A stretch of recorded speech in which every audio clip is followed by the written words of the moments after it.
एक से दूसरे का मेल दिखता ही नहीं, हम जानते हैं। तो मैं बोल रहा हूँ, मैं यहाँ खड़ा होकर बोल रहा हूँ, आप वहां बैठकर सुन रहे हैं, कुछ लोग सुन रहे हैं, कुछ लोग नहीं भी सुन रहे हो। जिसका उसके पास है, बोलना मेरा काम है, मैं बोलते चला जाऊंगा, बैठना आपका काम है, बैठते चले जाओगे, मन नहीं है तो उठ के चले भी जा सकते हैं। सब अलग अलग है। और इसलिए मेरा सुख है ना, मेरा सुख है, आपके सुख से मेरा कोई संबंध नहीं।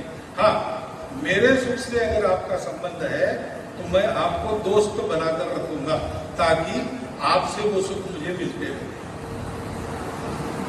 लेकिन मेरे सुख से अगर आपका संबंध नहीं है तो मैं आपकी चिंता नहीं करूंगा। और मेरे सुख के आड़े अगर आप आते हैं तो हर तरह से मैं आपको बाजू कर दूंगा। बाजू नहीं होते हैं तो समाप्त ही कर दूंगा। क्योंकि जीवन किस लिए है? ये ताली बजाने की बात नहीं, खेत पेरने की बात है भैया। सोच समझ के सुनो, क्योंकि मेरा ही सुख और कुछ नहीं। मैं हूं, मैं जब तक हूं दुनिया है, मेरे जाने के बाद कौन जाने क्या, किसने देखा है क्या? फिर सलामत तो पगड़ी 50। और इसलिए जितना इस जीवन में भोग कर सकते हो भोग करो, जितना जमा कर सकते हो जमा करो। उसके लिए लोगों के पेट मारने पड़े, गले काटने पड़े तो भी कोई बात नहीं, तुम जियो। Survival of the fittest. क्योंकि जो कुछ है इसी जन्म में मिलने वाला है, बाद में नहीं मिलना। और सुख इसी में से मिलने वाला है, और कहीं सुख है नहीं। ऐसा वो पहले से मानते। एक बार वो रुक गए। सुख की खोज तो हमने भी की, उन्होंने भी की, लेकिन उस खोज के एक पड़ाव पर वो लोग रुक गए, आगे नहीं बढ़े।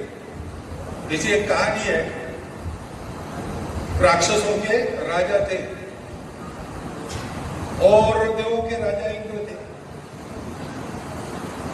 इंद्र और वो राक्षसों के राजा विरोचन,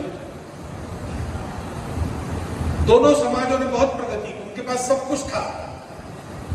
आपने 4 ट्रिलियन इकोनॉमी कहा, उनकी अनगिनत ट्रिलियन इकोनॉमी थी। सब कुछ था।